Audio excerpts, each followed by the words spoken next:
Good afternoon, everyone. Thanks for keeping the fidelity by joining us in this midday bilingual newscast on Equinox Television. The first part is in French with you, Nadine Yambo. Bon après-midi. Bon après-midi, Chinon Senazé, mesdames et messieurs, bonjour. Merci d'honorer ce rendez-vous de l'information sur Equinox Télévision. Bassamba ouvre un front contre l'insécurité. Cet arrondissement du département d'Undé à l'ouest Cameroun a connu ces derniers mois une série de vols de bovins exaspérés. Les populations ont décidé de s'attaquer aux malfaiteurs. Voici le récit de Jérôme Narcisse-Samzi. Un véhicule en train d'être démoli par les populations. Cette scène se passe à Bassamba, un arrondissement département du Ndé, à l'ouest Cameroun. D'après des informations puisées auprès des populations, ces véhicules immatriculés LT 369 KF, transportant une dizaine de chèvres volées, est tombé dans la nuit 10 au 11 juin dernier dans les filets des éléments de la brigade de gendarmerie de Bassamba, avec le concours des populations. Les occupants, ayant pris la poudre d'escampette, abandonnent le véhicule sur la route. Le matin, je me suis couché autour de 23 heures et pendant ce temps l'enfant apprenait au salon. À un moment donné, l'enfant sort pour aller pisser. Il découvre qu'on a cassé la porte de la cuisine, on a enlevé la chèvre. Directement, je me suis levé, j'ai pris le téléphone, je suis sorti, je n'ai pas vu les chèvres. J'ai appelé le président de Bensikine, M. Nyatoeri. Bon, il a alerté le commandant et j'ai aussi appelé tous les chefs de quartier. C'est à base de là que nous sommes sortis. Et le commandant les poursuivait déjà, nous aussi. Malgré toutes les recherches, ce gang restera introuvable, ce qui poussera les populations de Bassamba, régulièrement victimes de ce type de vol, à se déchaîner sur le véhicule abandonné. Aux dernières nouvelles, les chèvres volés auraient déjà été restitués aux différents propriétaires. Affaire à suivre. Et l'insécurité, justement, le sujet est au cœur de la première conférence semestrielle des gouverneurs de 10 régions à Yaoundé, de même que les violences en zone urbaine. La rencontre s'est ouverte ce matin, au moment où le parachèvement des chantiers de la Cannes est également au cœur des préoccupations. Il faut préciser que les travaux s'achèvent demain et ces travaux sont présidés notamment par le ministre de l'administration territoriale, Paul Atangandi. Nous y reviendrons.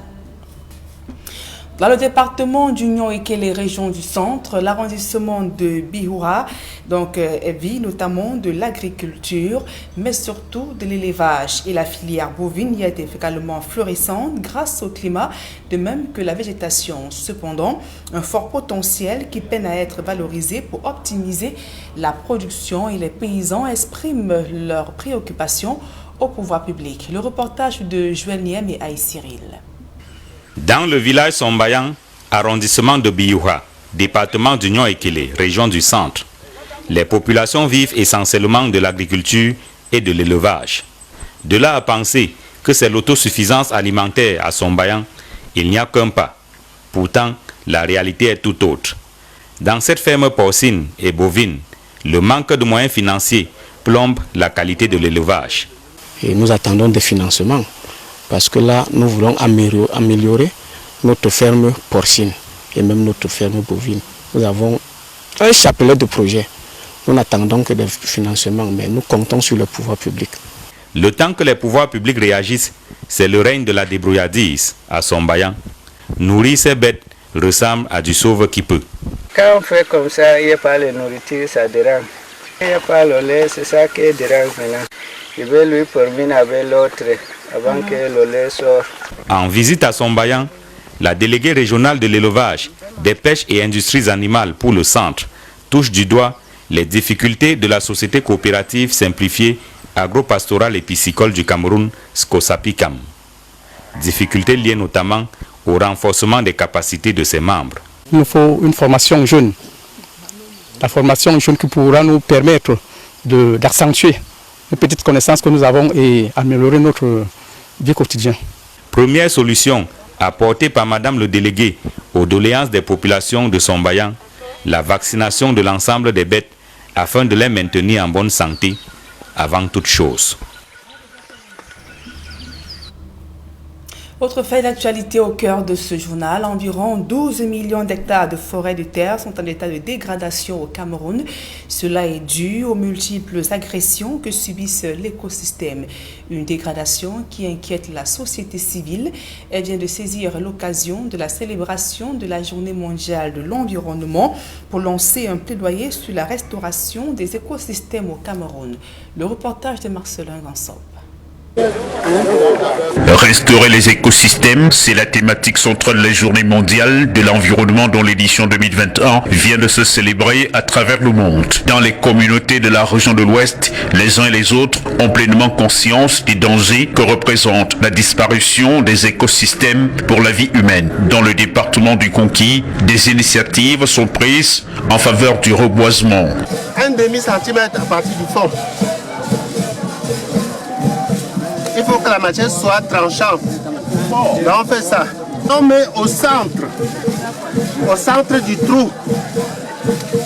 Tout ce qu'on a fait là, c'était pour ameublir le sol. Et on enlève donc le plastique. Dans cette démarche pensée par les membres de l'église évangélique du Cameroun, communauté de Lemgo, une autre préoccupation majeure est la question de l'emploi jeune et la lutte contre la pauvreté au sein du peuple de Dieu à travers un projet d'élevage des poissons. Le volet liberté et sur l'éclairage de la parole de Dieu est activé à travers plusieurs activités de formation et d'édification. Ce matin, vous vivez là le volet marche vers la prospérité, qui voudrait que la région initie des projets qui vont générer des revenus qui lui permettront non seulement de s'occuper de ses veuves, de ces personnes grabataires, de ses élèves, de ses étudiants, parce que nous rêvons d'une région qui s'assume et qui assume ses responsabilités vis-à-vis de ses chrétiens. Donc ce matin, nous avons procédé à la pose de la première pierre de 2 étangs dont les produits vont servir en premier lieu à l'œuvre de diaconie, c'est-à-dire s'occuper, comme je l'ai dit tout à l'heure, des personnes vulnérables. Le deuxième volet, que produiront les bénéfices de cet étang, ce sera sponsoriser les jeunes défavorisés. Voilà en réalité le sens de ce que nous posons aujourd'hui, c'est-à-dire accomplir la parole de Jésus qui dit « Donnez-leur vous-même à manger ». L'église doit être au service, c'est l'église qui doit nourrir, elle ne doit pas devenir finalement une vache qui se nourrit et même une censure qui suce le sang même de ceux qui sont les plus vulnérables. L'église est plus que jamais interpellée à donner elle-même à manger à ses fidèles. Ne pas être toujours dans l'attente de ce que les fidèles doivent apporter, mais montrer l'exemple en créant des activités génératrices d'argent, en créant des activités qui puissent employer des jeunes et le contexte le démontre à suffisance. Le clerc Sakem qui revenait justement sur cette action de l'église évangélique du Cameroun dans la région de l'Ouest Cameroun où elle a donc procédé à la plantation de plusieurs arbres pour lutter contre la déforestation. Une autre activité similaire du côté de Yaoundé, la société civile qui a récemment lancé un plaidoyer notamment sur la restauration des écosystèmes menacés de plus en plus au Cameroun. Elle fait savoir que plus de 12 millions d'hectares de forêt sont en état de dégradation au Cameroun. Le reportage de Marcelin Gansop. C'est une préoccupation qui vaut tout son pesant d'or lorsqu'on sait combien nos écosystèmes subissent tout type d'agression. Les estimations les plus récentes chiffrent à environ 12 millions d'hectares. La superficie des forêts était dégradée, avec une tendance générale à l'aggravation du phénomène. Comment asseoir un développement en préservant notre biodiversité, parce que c'est à partir d'elle que nous trouvons tout ce qu'il nous faut en termes de neutralité de la dégradation des terres, en termes du système hydrique pour que les cours d'eau puissent encore participer à apporter la régénération des forêts et des ressources qui vont en disparition. C'est toujours à partir de ces écosystèmes que nous assurons notre sécurité alimentaire. C'est à partir de ces écosystèmes que nous avons besoin de vivre en harmonie avec la nature. Dès lors, la question de leur restauration se pose avec acuité et interpelle tout le monde. Ce qui est sûr, c'est que ces dégradations ont désormais un effet que nos populations ressentent populations qui vivent essentiellement de l'agriculture et de l'élevage. Les plans ou les programmes gouvernementaux pour la restauration ne sont pas véritablement encore ressentis par ces populations, par ces communautés, pour qu'elles puissent être impliquées véritablement. La célébration de la Journée mondiale de l'environnement offre l'occasion de faire un plaidoyer pour la restauration des écosystèmes. Les jardins de la Fondation Friedrich Ebert se muent pour la circonstance en une source inspirante et balisent la voie en vue d'une prise de conscience collective sur la nécessité de la préservation des écosystèmes. De prime abord, nous souhaitons que la sphère politique ici représentée puisse saisir l'importance d'inscrire encore en plus gras la question de la restauration des paysages pour le bien-être des générations présentes, mais aussi et surtout des générations à venir. Les académiciens ici représentés trouveront certainement le moyen d'adapter les cursus académiques aux défis globaux que connaît notre pays, mais également la Terre, afin qu'il y ait désormais une adéquation entre les formations qui sont faites, les problèmes qui sont rencontrés sur le terrain et les solutions que l'expertise académique entendra apporter. Faut-il le rappeler, la pression sur les terres et les ressources naturelles est de plus en plus forte au Cameroun, que ce soit pour les besoins de subsistance, de bois, de feu, de pâturage, d'exploitation forestière, que d'expansion des projets de développement. Dès lors, le phénomène de désertification et de dégradation des terres a tendance à se généraliser et touche tous les écosystèmes, même les plus humides. Tout autre chose à présent, face à l'acuité du débat sur l'arme nucléaire, les diplomates camerounais défendent l'idée d'une limitation de son utilisation. Pour eux, il faut à terme aspirer à une éradication totale sur la scène internationale. Le reportage de Joël Essengay et Guizot. Face à l'arme nucléaire et à ses effets dévastateurs qu'on a pu mesurer à travers Hiroshima et Nagasaki en 1945, quelle posture faut-il adopter aujourd'hui? Le docteur Paulin Martial Tchenzete, diplomate camerounais, auteur d'une thèse intitulée « Le nucléaire en droit international, contribution à l'étude d'une réforme progressive du régime juridique de l'arme nucléaire », souligne d'emblée combien le débat sur le nucléaire est prégnant sur la scène internationale. La question du nucléaire en droit international est une question qui suscite beaucoup de débats. Au sens du traité de non-prolifération nucléaire, nous avons deux catégories d'États. Nous avons des premières catégories qui estiment qu'on peut vivre avec le nucléaire international. Mais une autre catégorie qui estime que le monde doit plutôt essayer de mettre en place une stratégie qui devrait pouvoir permettre d'éradiquer progressivement l'arme nucléaire. Entre ces deux positions, l'internationaliste penche plutôt pour une approche portée sur l'idée de limitation de cette arme. On doit plutôt travailler à la limitation de l'arme nucléaire, qui aujourd'hui est un fait qui s'impose à nous pour espérer un jour voir un monde sans armes nucléaires. C'est une réalité très importante pour laquelle nous devons continuer à travailler. Bien plus en se référant à l'actualité dans le cas iranien, l'auteur appelle à se positionner loin de l'argument de l'arme nucléaire assurant la paix. On peut penser l'arme nucléaire comme étant un facteur de paix, mais c'est une posture limitative s'il fallait qu'on s'arrête là. Elle aurait pu contribuer, notamment en pleine guerre froide, à une sorte de containment, un équilibre entre les puissants. On a connu le parapluie nucléaire. On peut dépasser cette réalité pour qu'aujourd'hui, comme ça a été le cas pour les armes bactériologiques, pour les armes chimiques, imaginez un monde sans armes nucléaires. Au demeurant, le docteur Tchenzete s'est fait le porte-parole auprès de la société internationale d'une scène à long terme débarrassée de l'arme nucléaire. Ce n'est pas toujours de l'intérêt de la société internationale d'avoir en son sein l'arme nucléaire qui est fondamentalement et foncièrement destructrice. Le débat devrait être d'abord une approche réaliste qui vise le renforcement de la potentialité d'une arme nucléaire pour aboutir à une approche idéaliste qui pourrait prendre du temps.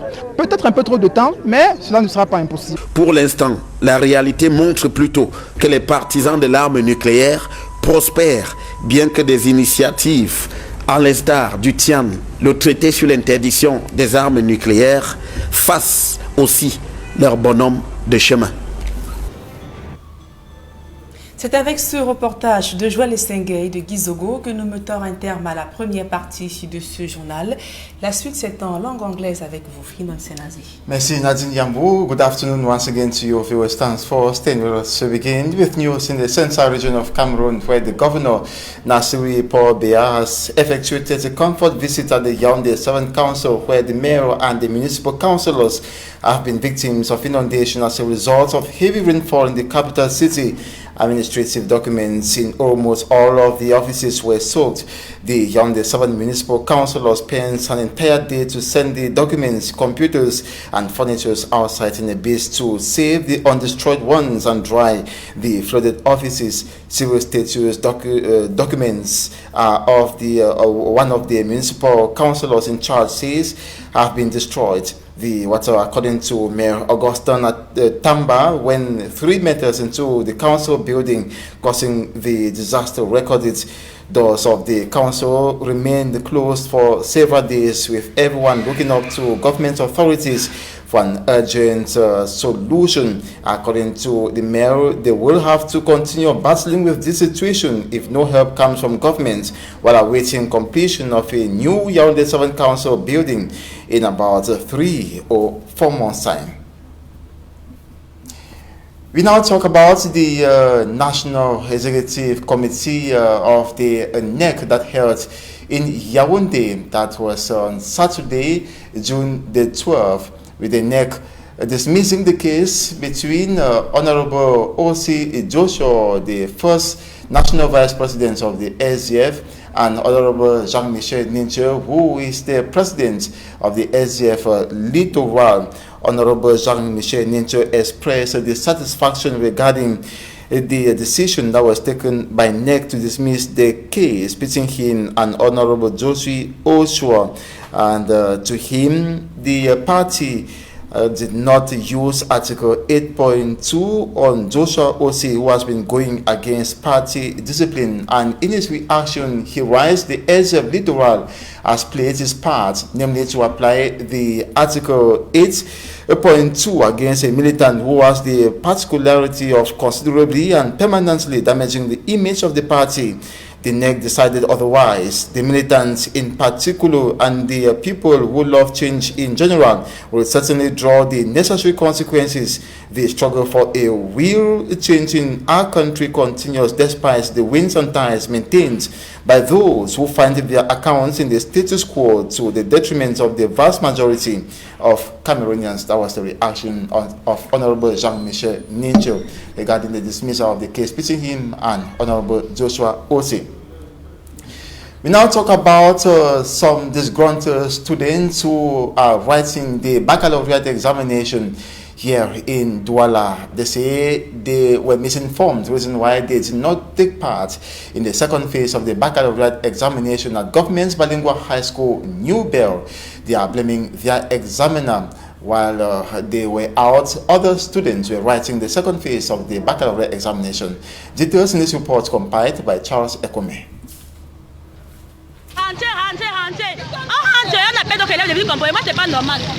This is the cry for help by disgruntled students from various secondary and high schools writing the final phase of the baccalaureate examinations in Douala. These distressed students, who have been writing at the examination center in Government Bilingual High School New Bell in the Douala 2 subdivision, say they were told to go home by the examiners after the first phase of the practical session of the exams. But to their greatest surprise, they got word that the students of the institution were taking the second phase of the final exams without them. Today, when we arrived in our center of examination in Lycée Bilingue of New Bell, we started writing our paper talking in subject practice, our practice subjects concerning chemistry and science. When we were writing those papers, as we choose, because there is so much that you people choose, if you like, if you think that you can do your best there, we choose chemistry, informatics. Yes, and now as government has employed by force now that we have to do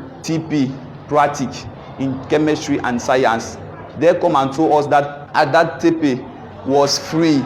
Now it is by force. As we already write it, we don't have to write the one that we choose in school. Now After this, they told us to go back home. The students also say they need competent authorities in charge of education in the country to investigate the situation, because according to law, when a student misses out on writing any subject, the results of the students is automatically cancelled and will be taking the exams only the following year. Now we are supplying the government how we have to do, because the paper said that if you choose a paper and you do not write the paper, you have already failed. How we have to do that? That is why we have come here to supply the government to do something about this. Furthermore, they also say the students of Government Bilingual High School New Bell were privileged to be informed on time because their institution's officials have the phone numbers of their parents, unlike them who came from different schools and were just writing the exams at the institution because it is their examination center. Yes, because they are in the center and the responsibilities of the college have the number of some parents who are in school. That is what is saying the basis. We that we are not in the college, that we know that they are writing the paper because we are not friends with them. College Saint Saborome, where I come from, adding from College Kwame, adding Lycée Évangélique de New Bell, adding College Kumi and free candidates. The question still left unanswered is what solution will be taken by competent authorities, given that the examiners and educationists at the Government Bilingual High School New Bell haven't given their own version of the story. Some political actors, Barrister Achu Julius and Dr. Nick Nkwanyama, have expressed their reaction regarding the presidential appointment, or the presidential decree appointing Simon Tamfufai and Dorothy Atabong Epus Motaze as the first public independent conciliators for the northwest and southwest regions of Cameroon, respectively. And they were appointed by a presidential decree on June the 10th. It should be noted that they are former workers of the states. And meantime, Barrister Achu Julius, in his reaction, thinks the creation of the independent conciliators comes to complete the decentralization codes and special status in the crisis-hit northwest and southwest regions. He believes that the appointees are up to the task. Take a listen. Final positions which is going to be occupied when it comes to this decentralization, because the special status that has been given to the northwest and southern regions merits the presence of this person, this public independent conciliator. He is supposed to be there for troubleshooting, trouble solving, and actually take some of the shock before it goes out, before it becomes vulgar or becomes a major issue.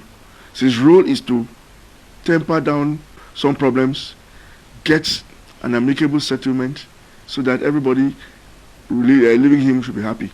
But don't forget, he's going to have a team of special experts to work with, to investigate.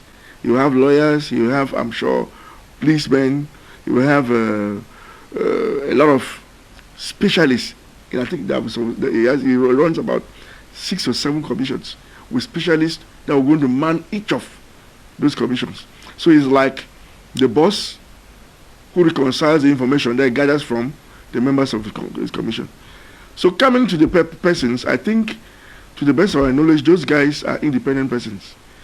I know personally Mr. Tamfu. I've not seen him yet in a political party, joining a political party or trying to manifest as a politician. In any case, I reserve my comment on that because I know him as somebody who's carried out, who has served the state, who's worked for long and has taken his retirement or is out of public service. That makes him free of any possibility of being influenced or whatever.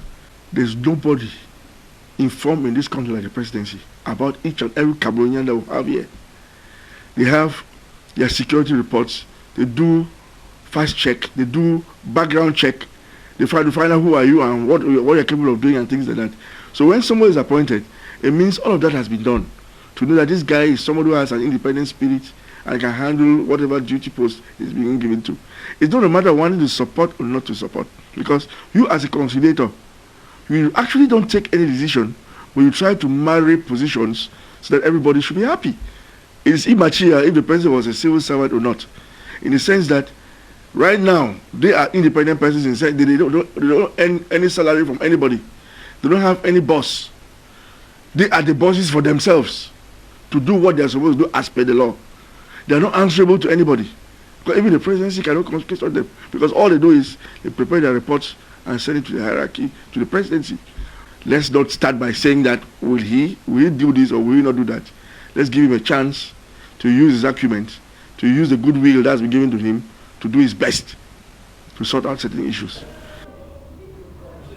Another political actor, Dr. Nick Ngwanyam, thinks this is another step towards peace and wishes that the persons appointed to this public independent conciliator position should not be influenced by any government official. They should be allowed to execute their duties in total independence. Take a listen.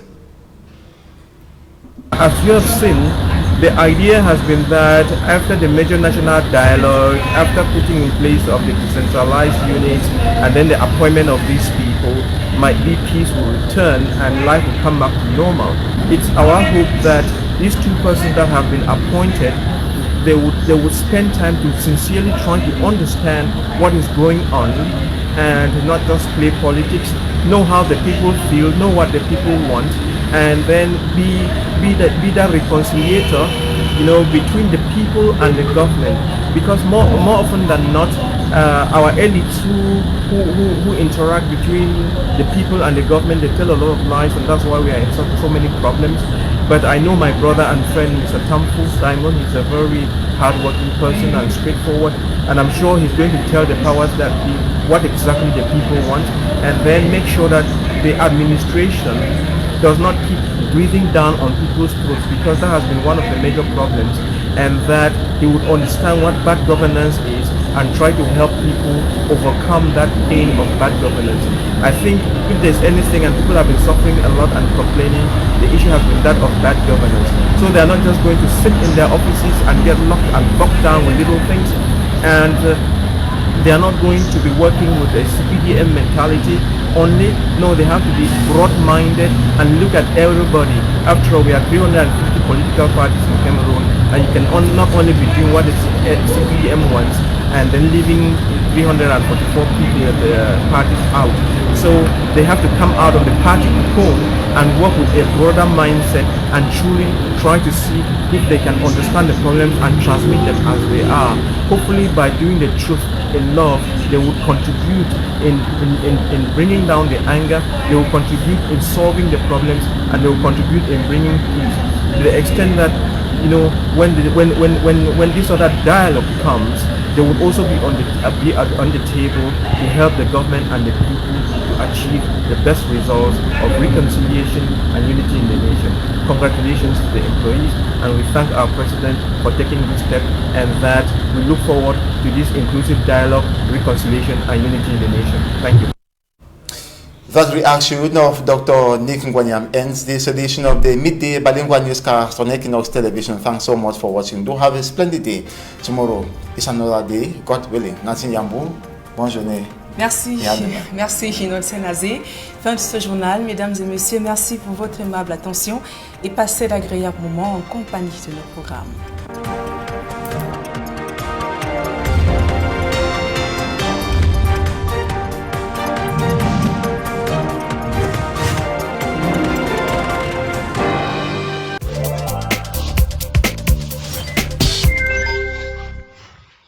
Ensemble, célébrons le foot devant